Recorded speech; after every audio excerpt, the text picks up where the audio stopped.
Hello everyone, in this video we will be seeing part 12 of What If Naruto Was in the DC Universe. So be sure to stick around until the end. Let's get started. Alessa walked through the portal and appeared on a weird planet that was icy on one side and burning on the other half. It was a planet far from Earth's solar system, and it was a unique experience for all of them, since none of them had left Earth.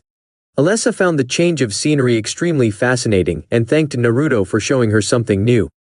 Though she would ask for a better place next time. She wasn't a fan of flames, as it reminded her of bad times. The time when the cultists had tried to burn her alive. Nonetheless, the change of battlefield didn't benefit her in the least, and she didn't care about it either. Her foes were some pathetic creatures that had lived in hiding for too long, and let themselves become worthless in the eyes of their masters. Normally she wouldn't have reached out to these abominations.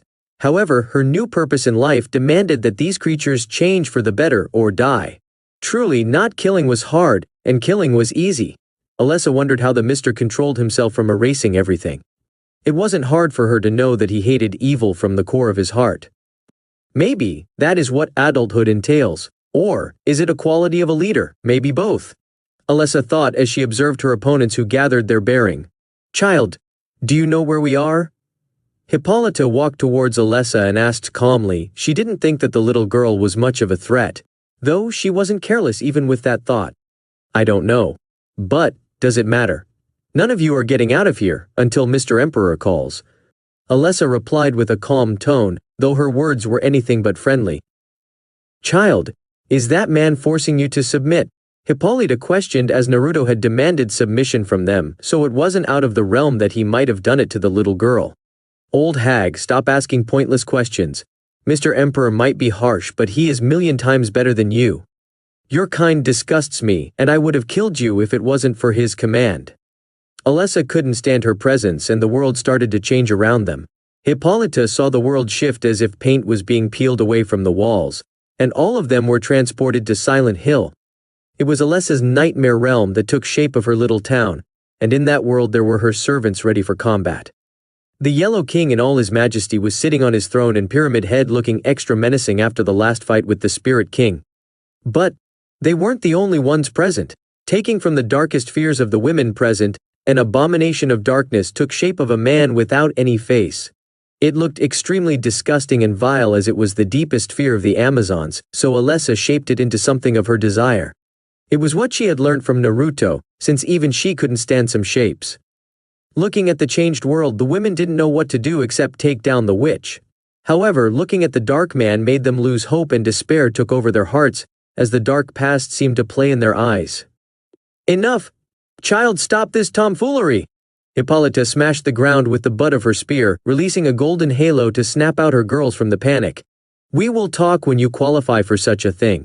How about you defeat your greatest fear, hag? Look at that man. He represents all your fears. I will make it fair and let him fight alone. Aren't I a good girl?" Alessa smiled as she sat on the shoulder of the Yellow King to watch the slaughter about to take place. The nightmare realm weakened all outsiders and sapped their souls. It fed on their fears and brought them to light. It was the worst place anyone would want to visit, and it was the best place for Alessa's powers to shine. She didn't even have to resort to direct magic in the realm, since the nightmares took care of everyone. Seeing that they were dealing with a witch, Hippolyta decided that fighting was inevitable, and they needed to win. "Amazons, fight till the end. Show no fear, and we shall conquer all obstacles. Will you let some man stop you from achieving your tasks?" "No!" The women responded with cheer and invigorated spirits. Alessa watched the amusing show, even though she could have stopped them from getting back on their feet. It was more amusing to see them fall after hope had been shattered. Hippolyta took charge of her girls, and they locked on to the dark man, who was made of darkness and wore a black suit. They could see a bloody smile on his head that sent shivers down most of them. There were around 1,000 Amazons on the battlefield, including the queen against one nightmare. With the numbers on their side and the queen, the women found their confidence. Hippolyta commanded the women to play their roles as archers, shield bearers, whip users, and spear bearers. All these women were strong enough to fight pain one-on-one in the contest of pure stats, and their weapons made them even stronger, as they were provided by Hephaestus. Queen Hippolyta, on the other hand, was extremely strong, and could even fight equally with her daughter. With a command, arrows flew from the bows at extreme speeds and reached the target. These arrows were enchanted so not even spirits could avoid them. However, their target didn't avoid anything. He walked towards them with a smile and started losing shape, before becoming a wave of darkness that grew as it got closer. "Women, women, you are all mine." They heard the terrible voice of the darkness and their souls shook. Seeing the unstoppable wave, Hippolyta swung her golden spear and released a wave of golden energy that stopped the wave. "Do not waver, as the darkness shall never triumph over light." Hippolyta could also feel the pressure, but as the leader she could never show weakness and needed to support her people. With her words, the others continued their attack. But the wave stopped and flowed around them. It formed into a giant hurricane with them at the center of the storm. They could hear creepy laughter all around them, and the crowds of jeering men asking for their bodies. It was humiliating. It was terrifying, and their past memories flowing out. Womankind was no sooner made, but straightway her mind was set upon mischief, for by her aspiring mind and wanton will she quickly procured man's fall, and therefore ever since they are and have been a woe unto man. And follow the line of their first leader. "They are like pumice stones because their hearts were filled with holes," he wrote, "like painted ships because they looked pretty but contained only lead. Hey sexy thing, how about you get down and lick my feet? Hey, why don't you strip and show us something of that good stuff? Strip. Let them just return to their normal attire, they look extremely delicious without that armor. The queen looks so hot. Woman, go to the kitchen and make me a sandwich." Sandwich, these women don't know how to do anything but fight. Even food has to be provided to them, worthless as always. Disgusting whores, why don't you kill yourselves already? The darkness seemed like an impossible foe as their attacks seemed to have no effect on it while their mind was being penetrated by despair. Even with the combined effort, they couldn't break through the dark tornado. With desperation visible on their faces, the women saw it move. The land beneath them was covered by it, and before long everything was covered by darkness. They could see nothing. They could feel nothing, not even their own heartbeat. The pitch-black world frightened them and pushed them further into despair. In the alien world, they tried to touch their comrades for spiritual strength, but the only thing that met their hands was a liquid. They turned by surprise and saw their friends skewered by the darkness but still alive and breathing. The darkness burrowed through the skin slowly, ripping it apart while causing immense pain. They could only hear the screams but couldn't interfere. They watched their friends get tortured and beg for mercy, beg for their friends to help them. The darkness broke each bone, one by one. It pulled out each tooth one by one. It kept on destroying the body slowly, and the final result was a husk of a body with dark tentacles controlling it, mocking the Amazon women for their failures. Seeing such a scene broke their minds. They broke down and cried. They could not move, they could not find a way out. There was no one to save them. Their masters had abandoned them. With a final scream, everything went to dark and only the queen was left on the battlefield. Every second, Hippolyta saw her followers get devoured by the darkness and the pressure kept on growing. She kept on striking the immaterial enemy, but it didn't seem to care about her attacks. "You are weak, woman. You should have known your place and bowed to your new master." The darkness taunted, and Hippolyta saw her remaining followers beg for forgiveness before they were devoured like the rest, leaving her alone. The fight had only gone for a few minutes and she was left alone. The battle seemed to have reached its conclusion, but Hippolyta didn't want to submit. She didn't want to submit to anyone. She couldn't allow such a creature to defeat her here. And she finally realized that it was a true representation of their fear. The little girl hadn't been taunting them, as she was telling them the truth. It was failure on her part that she failed to realize the true nature before everything was almost over. But, did knowing the nature allow her a chance? She could only hope. Focusing her mind, Hippolyta suppressed the fear that had been awakened through the tactics of the foe. She pushed against the panic-stricken soul, and tried to make it calm and clear. "Mistress Athena, give me strength!" Hippolyta shouted with bravado to push against the foe and strengthen her spirit. With knowledge of the enemy, especially with the help of Athena's power, Hippolyta saw weakness in the enemy and pushed back. With each strike she weakened the darkness and forced him to become tangible. The darkness as a humanoid started fighting her in close combat, seeing that Hippolyta was killing his intangible body. "You are weak. You are nothing but a figment of my imagination. I am better than majority of men. I am better than all mortal men. You don't scare me, you can never defeat me. I am immortal. I am invincible to the world of men. I will live while you die. Hippolyta pushed back against the dark man, slowly defeating him in combat as her spirit rose. But she had forgotten that they weren't alone. Just as she was about to win, Hippolyta saw a sword piercing her heart. Whoopsie, my hand slipped. Alessa chuckled as Hippolyta was dragged by the force behind the blade and plowed through buildings before another barbed wire caught her limbs. She tried to struggle, but the darkness flowed towards her and smiled, before entering her body and starting her nightmare once again. Alessa clapped as she decided to accept the dark man as her servant. I wish Mother could have seen it. But she would be scared and hate me. I guess we can't always have similar tastes. I should probably keep it a secret. Only Mr. Emperor can appreciate this game. Is that what it means to be an adult, I wonder? Alessa talked to herself as she looked over the women drowned by the darkness and going through their punishment. Supergirl flew through the portal and arrived on a planet where it was raining molten iron. The place looked like a hellhole where nothing could ever survive and prosper. Nonetheless, it was truly a marvel of nature. Waiting for her on the Iron Planet was Donna Troy. She didn't look to be in the mood for some friendly conversation as she was trying to find a way back. Not having space manipulation powers was a real problem when you were lost in the boundless space. It was a nightmare being stranded in the darkness. Looking at her friend, Kara hoped that Alessa wasn't being too harsh. In her eyes, that girl was very scary and her ideas were horrifying. She couldn't believe such things came from a cute kid. Kara had wanted her weakened, but Naruto did the opposite, and allowed Alessa to tap into the fear of the planet. Each of her servants got a huge boost since now they got fear from all people on the planet. Kara could only believe in Naruto and wish for the best. Though it was dangerous, it also showed her that Naruto was willing to make others powerful. With the new way of doing things, there was even a possibility that Alessa might become stronger than him. Fear was universal, and someone that could tap into that concept was to be feared. Kara, why are you taking his side? Donna saw her acquaintance appear and decided to confront her since it would be blind venture to look for Earth. We are good friends and he has done a wonderful job fixing the world. He is a selfless guy who willing to risk it all for the betterment of this world. So what is there to worry about? You don't to worry about your family, as they won't have any permanent injury. Kara replied, and she felt awkward with the last part. How do you tell someone not to worry about their family getting tortured? Even she wouldn't stop from worrying, and would have fought back.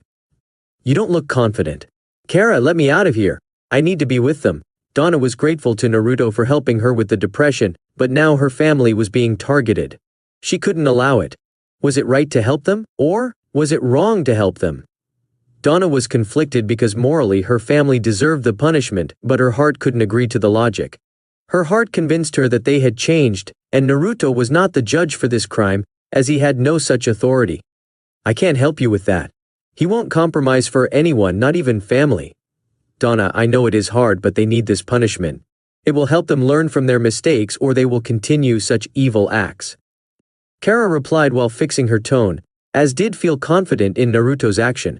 Knowing that he didn't compromise with family also helped his case of being just and fair. Naruto had punished everyone in Konoha that had been involved in crimes, not even leaving out Jiraiya and the third Hokage. It was a thing that he had to experience personally to drive out any biasness issues in the future. Everyone agreed to it and allowed Naruto to go through with it, as they pushed him to do it. It had a painful moment for everyone involved, but it made him a better person by the end. It was a necessary piece in the history of the Emperor. I don't need some outsider to teach them. I can do it without resorting to such evil. Please, Kara, don't force my hand. I don't think you can help them, Donna. It took Diana centuries to change most of their biased view, and even now they aren't so clear-minded. Why don't you just sit tight and wait for it to finish? Kara shook her head as she flew closer to Donna and placed her hand on Donna's shoulder. I am sorry, but I can't do that. I will fight you until you give in to my demand. Donna replied in an emotional tone as she pushed Kara back. It was an uncomfortable moment for both of them, especially Kara. This was her first time fighting someone she considered a friend. Donna helped her out when she visited the Titans. She kept in contact with her friend, so Kara also got a chance to talk to Donna. It is better this way. Alessa or someone else could have done worse, though it would have been better if Naruto did it. He definitely did it on purpose, wanting me to learn from experience. Kara thought as she looked at Donna and got ready to fight. Naruto hadn't told her his history but given her some clues and even his name. Then I shall not hold back either. You are on the wrong side, Donna. Please stop before you get hurt. You should stop before you get hurt, Kara. You can't defeat me. Donna replied harshly as she brandished her sword and shield while being covered by her silver and black armor. I can defeat your sister. I doubt you can win, Kara said confidently, even though she had lost to Diana last time. She believed that it had been a favorable position for Diana on that day 2 years ago since Kara was inexperienced. Blind arrogance will only lead to defeat. Here I come. Donna hit her sword against the shield before slashing at Kara. From the sword, an absolute zero slash was released. Having been blessed by the titans of old, Donna had the power of ice and represented the moons across the universe. Her power had yet to fully awaken, but even a small portion was still extremely potent. Donna didn't just release a single slash as she released multiple, creating a net that blocked Supergirl's field of vision. Kara took to the skies while the molten iron smashed against her body, and she released a focused heat beam from her eyes to contend against the ice attacks that were flying to the sky above Donna. Before Kara could break through the net, she was hit by Donna's shield that came from the back. Donna could teleport to any place under the moonlight, though she lacked power to find the Earth's moon. The shield was made from a powerful and heavy metal that almost ripped Kara's Kryptonian armor. Donna's equipment was made by Hephaestus, making it supreme in the mortal world. Kara stopped her beam and moved to the side, letting the shield fly back to Donna. Would you like to concede? Donna asked as she didn't follow up the attack. That was a lucky shot relying on my ignorance of your abilities. You should have continued because I will be fighting seriously now. Kara glared at Donna for acting superior and decided to break her. She didn't like losing, and she didn't want to disappoint her friend, Naruto. Kara flew towards Donna at full speed and stopped at the last moment, unleashing a simple punch. Her sudden stop saved her from the sword and released a shockwave that hit Donna. The force behind the punch caused massive change to the field, as it sent the iron rain flying to the opposite direction and carved away miles of land near the point of impact. It also sent Donna flying. She teleported above Kara and slashed down with her blade that could cut down atoms like her sister's sword. Kara blocked the sword with her armored arm and followed it up with kick. Donna blocked the kick and teleported while moonlight hit Kara from different directions. The beams of light hit with a strong force and even caused freezing effect. The sudden attack sent Kara crashing into the planet and carved a huge hole as Donna focused the beams of light from the 5 moons around the planet. Kara's physical stats were higher, but Donna had the various abilities to close the distance.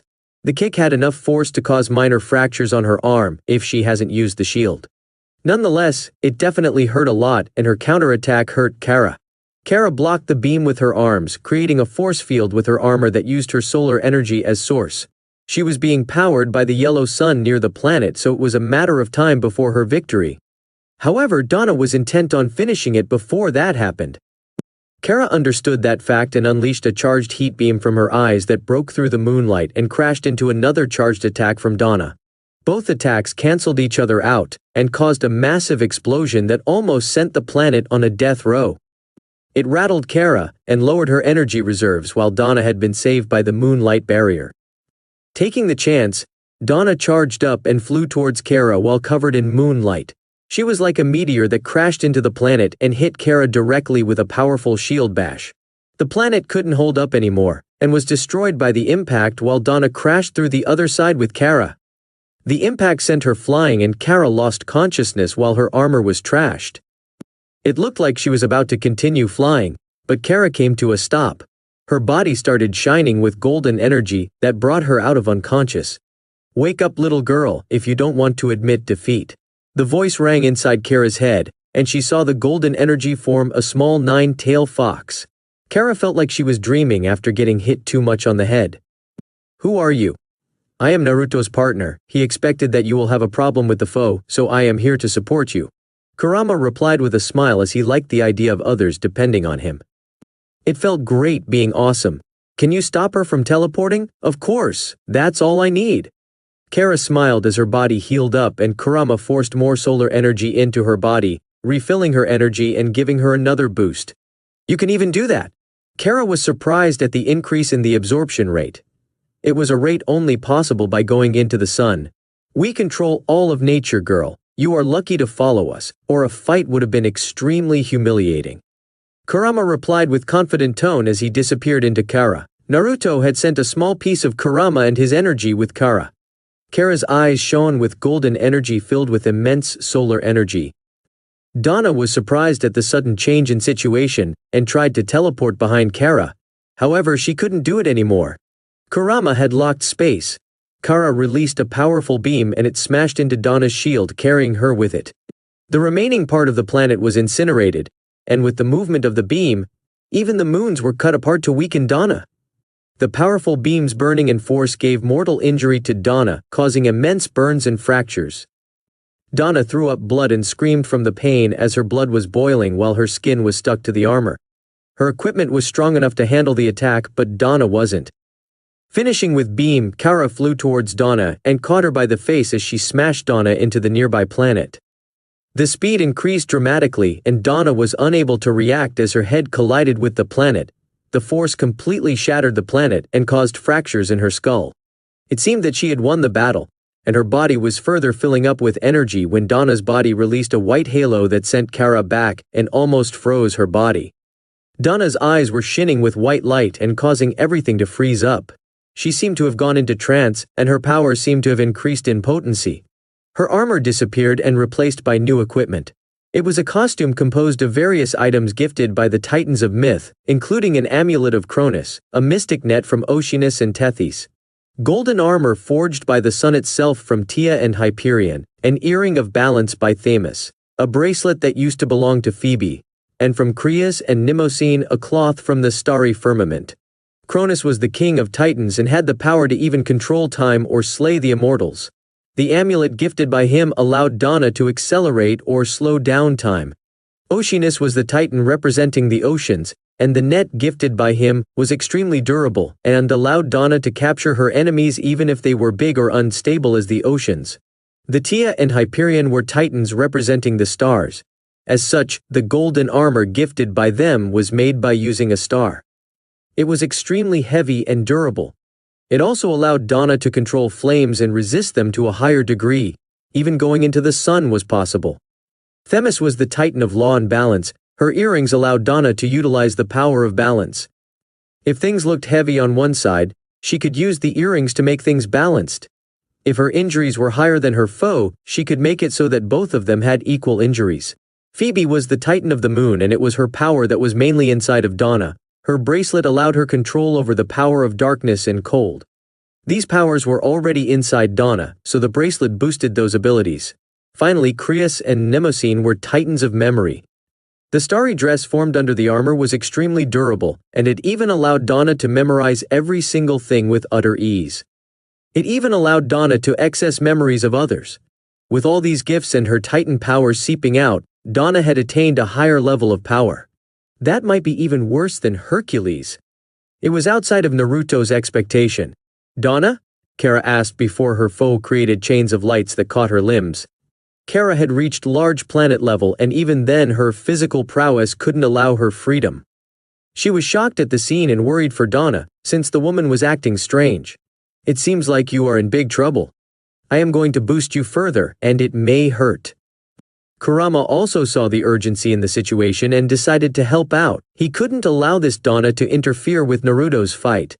Before Kara could answer, she felt a large tsunami of energy entering her body. It seemed like the stars nearby had been sucked clean. Supergirl was glowing golden and with a simple effort she broke the chains. The start of the process had been painful since she had never absorbed so much energy, but after that it became bearable. It was still painful and her body would need to adjust. Regardless, it seemed she now had the power to fight against the awakened Titan. Both opponents had reached a power close to the current Naruto, but Kara was still on the losing side because of the extra powers, and she only won because Donna became unconscious after a while. Kurama's support also couldn't be forgotten since Kara only survived because of him. Kurama copied all of Donna's abilities and cancelled them so that Kara could fight, or she would have lost to the time control abilities. The battle had been extremely destructive, and not a single planet was left after the long battle. Even the sun of the solar system had almost been destroyed because of their battle, and only Kurama's interference had kept the thing stable. Leaving aside the girls, the one that went through the biggest changes was Valkis. the centurion had taken a different form, losing his bulky frame to become slim type with good looks. His name had also been changed to Danny Phantom in his civilian form, and Spirit King was his title. During the month he had been training under Naruto, Danny had been humbled with knowledge and power. He understood the grand design of the universe and saw what he was, a frog in a well. His powers were great, but nothing to brag about in the big leagues. Getting such a breakdown gave him shattering blow to his confidence, but his lord didn't like broken puppets. Danny was built up and shown the way towards the beyond. His confidence was rebuilt, and Naruto had helped him gather new souls for that purpose. It wasn't just his power and confidence. Danny had his character changed through the interactions with the team. In his past, Danny couldn't trust anyone. He was always looking over his shoulder and overthinking the objectives of people around him. Everyone just seemed to use each other and never cared to help others succeed. However, he now had people that he understood completely and trusted. The souls had touched and bonds had been made. He had come under a leader that wished the best for him, wanted him to reach a grand position in the universe. Such generosity won his heart, and Danny knew he could never repay such a favor, as his lord continued to shower him with gifts for every good deed. In a single month, Danny felt extreme loyalty for Naruto. It was a bond that he had never dreamed of, and he knew that everything could be sacrificed for his lord. Not everyone in the team had such deep loyalty for Naruto, since opinions differed and hearts didn't think the same. Regardless, everyone on the team was loyal to a varying degree. Getting back to the battlefield, Spirit King arrived on a planet where it rained glass. The temperature was over 1000 degrees Celsius, and the wind was moving at a speed of 7000 km/h, so the glass was coming from the sides. His opponent Jason was untouched by the dangerous environment because of his weather control abilities. However, he had been unable to find a way back and didn't know where to go. "Hey, where is Master Hercules?" Jason asked in an impatient tone. Jason didn't have much experience in the field and was hot-headed. "He is with my lord, so you can wait until the battle is finished." Spirit King answered calmly as he floated above the mountain where Jason was standing. He wished that his lord didn't have such difficult conditions, but he was adjusting to the not-killing method for the time being. It was bearable since it wasn't permanent and personal safety was still a priority, so they didn't have to hold back from maiming their foes. Jason was sure that his master would win, but he wanted to watch the grand battle. "Why don't we go and watch the battle, since standing here would be pointless, unless you want to waste my time with a battle," Jason muttered as he took flight and pointed his spear at Danny after spinning it with flamboyant style. "You can't leave this place until the end of the battle, and you need to stop spouting nonsense. You aren't worth my time, kid." Danny replied with a disdainful smirk as he used his spirit pressure to make Jason take a knee.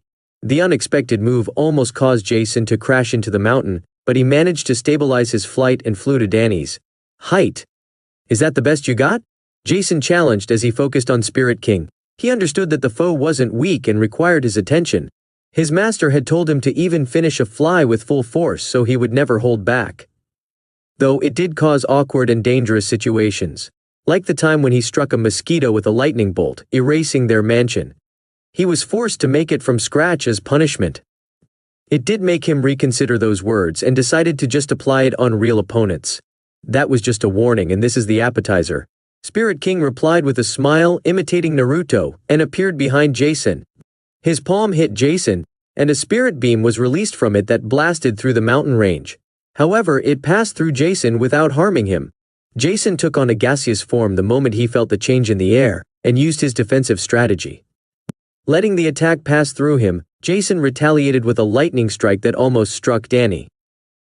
Spirit King teleported above Jason and created a spirit cage to trap him, leaving not a single space for him to escape with his gaseous form.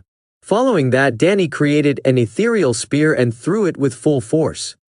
The spear flew through the air and entered a portal that allowed it to arrive behind Jason. However, Jason blocked it with his lightning storm that he had created inside the cage, and further increased the intensity to break the cage. Looking at the kid reacting properly to his attacks, Danny understood that his foe wasn't some fodder. Adjusting his mindset, he became serious. "I don't like playing around with my enemies, so let us end this battle," Spirit King declared confidently, and Jason saw the atmosphere became extremely cold and dark. Clouds gathered in the sky, and he saw a giant palm come from above. It covered the whole sky and Jason was unable to move out of its range. The only thing he could do was unleash his power against the hand to survive.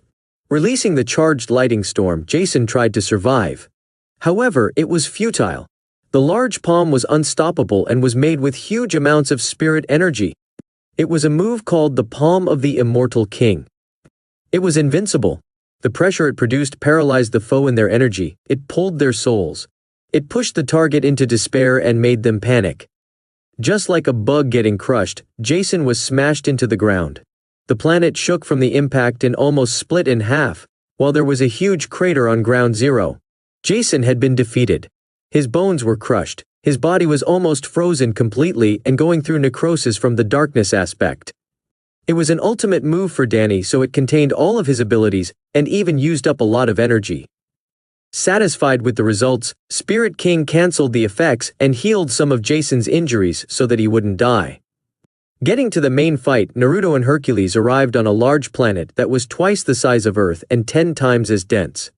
It was a barren planet where it rained diamonds. I don't think there was a point in choosing a planet for the fight. Unless we got the same taste, and you like the feeling of crushing people against celestial bodies.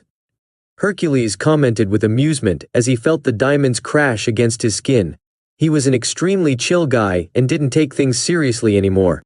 He was an immortal from the Olympian pantheon, but unlike the others he preferred living a normal life on Earth.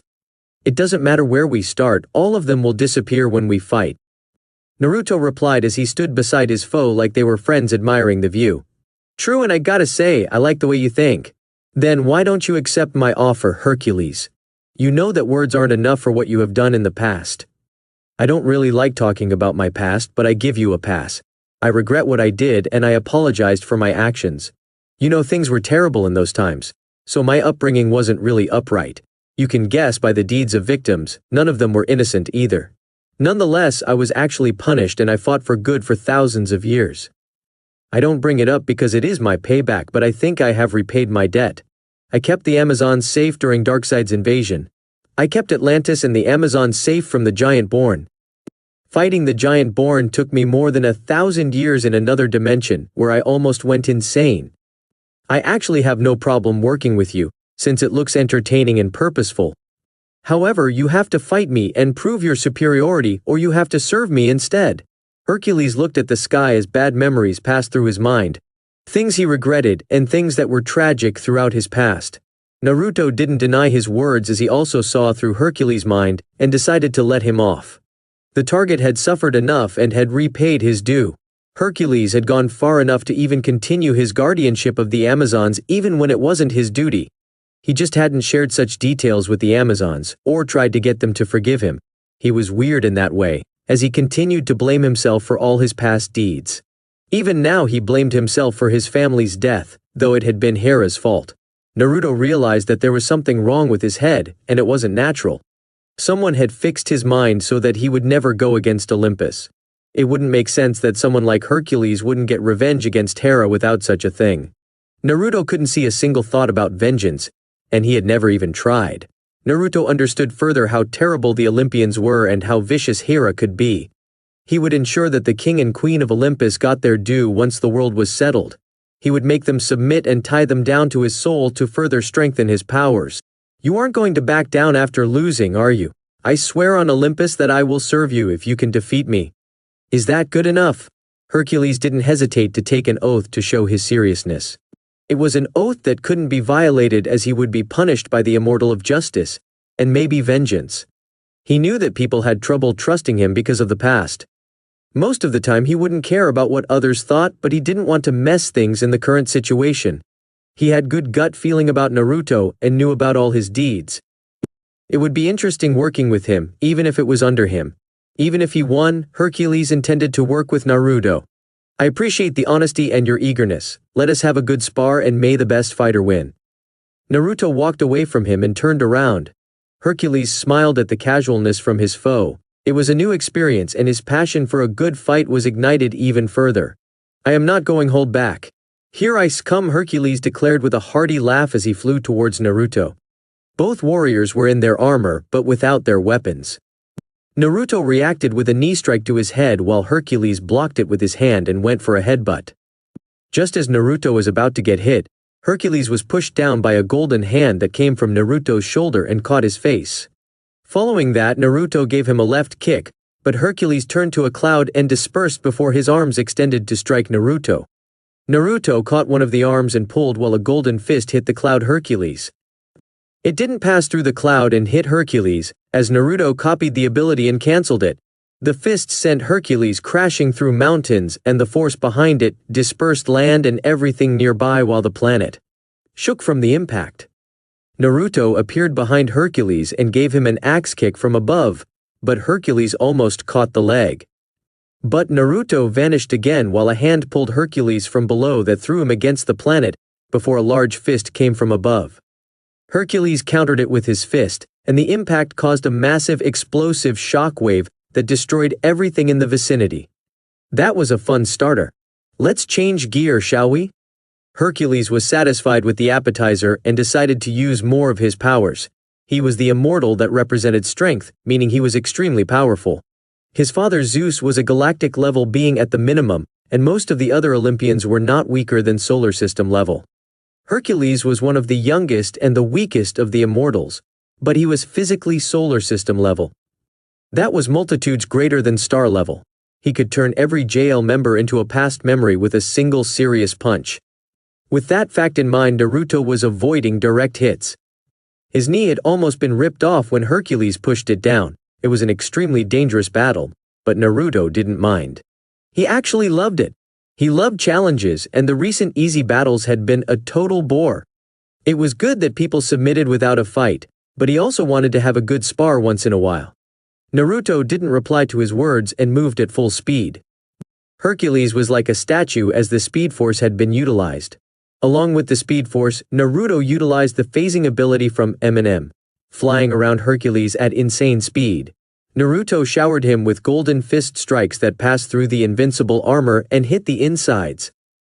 Naruto hit millions of times before he pulled back and time returned to normal, as Hercules found himself feeling the impact from all directions.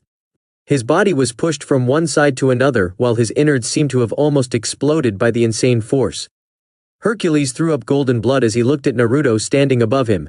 It hurt a lot after a long time. That made me feel like a mortal again. But this is going to be a long fight with my immortality, unless you have some immortal slayer. Hercules chuckled as he brushed aside the blood and stood up. His body was extremely durable and could handle the planet-destroying punches. He was surprised by the Speed Force and the phasing ability. He had seen it used by the JL members, but this was combined usage, making it effective against him. You can avoid the pointless pain, Hercules. I think we already have a winner, or do you have something more? Naruto replied in a confident tone. I know that your touch is toxic, Emperor, but my pain threshold is extreme. I have endured a lot in my long life. And I am just getting started. Hercules replied as his body was covered by golden lightning, giving him another defense and even boosted his reaction. Naruto gave a nod and Hercules found himself drowning in a pool of darkness. The whole planet was devoured into the pool called the entire world's evil, as the evil of the universe was represented by the pool. It had been further enhanced through his studies and newly gathered knowledge and abilities. It was enough to destroy anyone's soul and make them a soulless husk. It was enough to turn anyone insane and shatter their psyche. However, Hercules destroyed the whole thing with his fist. He punched really hard, and the force was represented outward, causing the whole dark pool to explode. His golden blood gave him enhanced mental defense against such attacks, and he had been made countless times, so he had experience. Just as he was free from that prison, Hercules found another attack waiting for him. Naruto threw multiple giant Rasen shuriken at him that collided with his force barrier, followed by a Biju beam that pushed Hercules into the nearby sun. That wasn't all, as Naruto unleashed multiple Biju beams from all directions that caused Hercules to be trapped in the sun. All the attacks barely managed to break the force barrier, and only made it hard to move for Hercules. The heat was also terrible, but he could endure it. Just as he thought it was over, Naruto caused the sun to explode through molecular manipulation and focused it on Hercules. The giant star exploding was not within expectations, and it shattered the barrier while giving Hercules some damage. His armor was fine, but his bones had been fractured, and his hair was gone, his skin had been burnt. Nonetheless, it was healed very quickly. "Told you, I am a tenacious beast." Hercules spoke with a smile. He was extremely impressed by Naruto, even if it was annoying to be suppressed throughout the battle. Following those words, Hercules released a shockwave of his force. Hitting Naruto was hard, so he decided to release shockwaves one after another. These waves shattered everything in their path, and all the planets were turned to nothing because of that move. Naruto avoided everything by phasing through the waves and traveled to another solar system with full speed before bull rushing towards Hercules. Naruto's speed increased immensely, and he phased through Hercules, causing his atomic structure to explode from the immense force. Naruto also utilized his atomic destruction for the job. Coming to a stop, Naruto saw Hercules take form again. "Damn, I hate the speed force," Hercules muttered as he had experienced high levels of pain and it was hard to find a way to counter such abilities. Hercules decided to focus on defense to find an opportunity. His body was covered, his force field representing his full power. Naruto had expected the result and decided to wear down his foe with different attacks. It was helpful that he could predict everything that Hercules would do, and avoid it easily. Unleashing ethereal chains, Naruto tried to imprison his opponent's soul. The chains phased through the force field and hit the soul. However, even the soul was extremely powerful and it blew away the chains. Naruto didn't stop and created his Doom Spear, elemental spear that was made by all elements. It had been compressed to a small size and was moving at insane speeds, powered by the speed force. "Hercules, why don't you accept your loss? This might hurt a lot." Naruto held the spear menacingly and gave his foe the chance to back down. Hercules looked at Naruto and felt really annoyed. It was such a disrespectful thing. He hadn't felt so disrespected for a long time. "Friend, you got away with words," Hercules muttered in an angry tone. "Your choice." Naruto continued with his assault, and the spear was lodged into Hercules' body, spinning at extreme speeds and expanding. Time returned to normal, and Hercules found the spear spinning inside of his body, releasing powerful energy and fighting his force field. Just like he had been warned, it was extremely painful to feel the attack on the molecular stage. It felt like it was going to go on forever, but Hercules managed to puncture his body and destroy the spear. He wanted to ask Naruto to fight directly, but that would be childish. Battles were never fair, so he couldn't ask for such a handicap. Before Hercules could find a way to win, Naruto unleashed his strongest attack. He had been gathering light beams from countless stars throughout the fight that spanned across 30 minutes of Naruto, trying to destroy Hercules with different attacks. The light beams had been mixed with other elements and changed accordingly. Naruto managed to create the black balls of doom used by the Sage of Six Paths, truth-seeking balls. Truth-seeking balls encompass the power of all basic natures. By combining the various natures inside the orbs, it was possible to produce a variety of effects. They were capable of instantly turning anything they touched to nothing beyond atomic destruction, even the soul. If imbued with a certain yin-yang release jutsu, the orbs could nullify any energy they touch, and thus become impervious to it.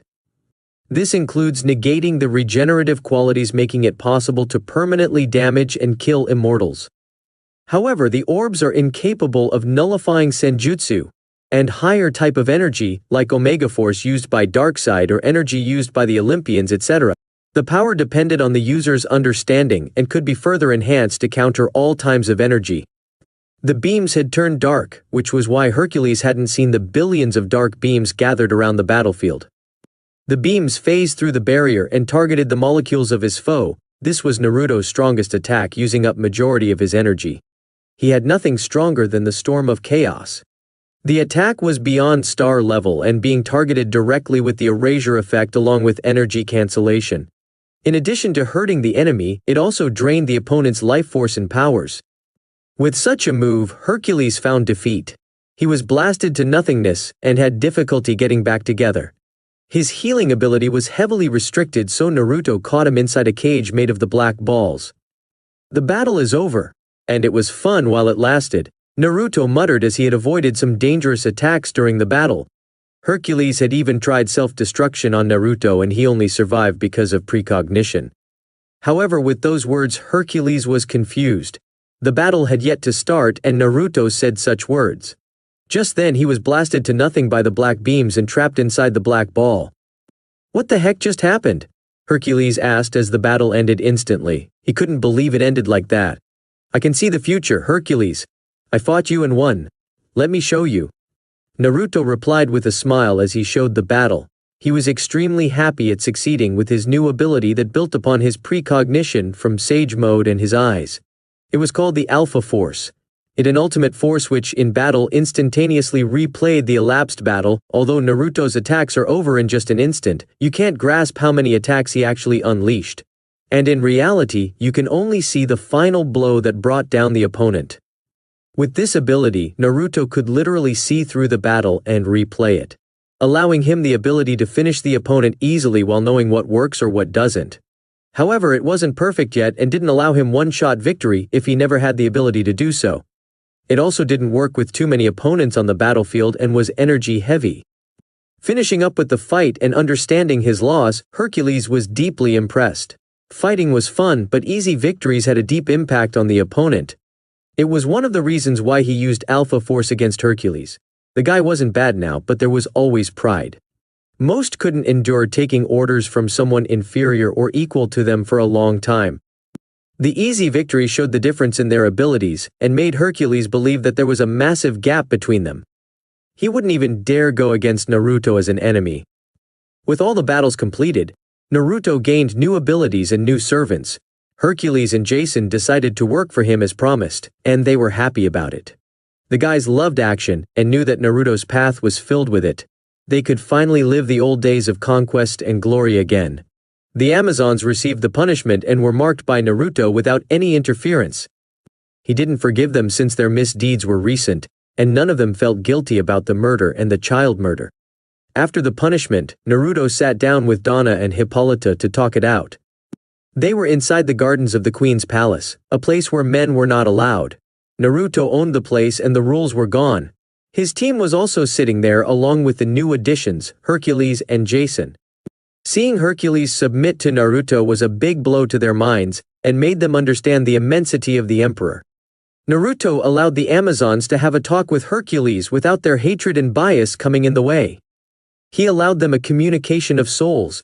They finally saw the other side of the story, what happened after they left men's world. They understood that their survival had a lot to do with Hercules, or they would have been killed long ago. It was difficult to believe such a thing, but they saw how selfless Hercules could act. They saw him sacrifice his life for them and get trapped in another dimension until someone freed him. Hippolyta also saw the pain she caused Jason. Her hatred for men had made her blind, but Naruto forced her to see without bias and she felt guilt. She heard her little boy desire for her acceptance. She heard his nightmares when he was young. She saw him crying for her presence and love. She saw the darkness that was boiling inside his heart because of her hatred. Jason deeply hated the Amazons and sometimes that hate extended to all females. He was extremely impatient and judgmental around females. Other than that, Naruto made them understand that they had been useless throughout their long existence. He made them understand that with his path, as they could finally do their jobs and represent justice. He made them understand that the immortals had given him the authority. Their masters could not deny Gaia. With all that on the table after the defeat, Hippolyta gave in to Naruto's words and submitted to the Empire. Donna saw the whole process and decided to help Naruto. She was convinced of his sincerity as he didn't treat the defeated like slaves and helped them find a way to their goals. He was extremely kind and farsighted. He helped everyone to forgo their hatred and encouraged friendship. He managed to convince her people to change and even helped her out of depression. He showed them a beautiful dream where the innocent people could live in peace and harmony. So Donna was willing to give him a chance. She didn't want anyone to die like her family or suffer like her. She didn't know whether everything would go as told, but her presence could help make sure that the path wasn't crooked. And guys, this is the end. I hope you guys enjoyed well. Until next time, peace.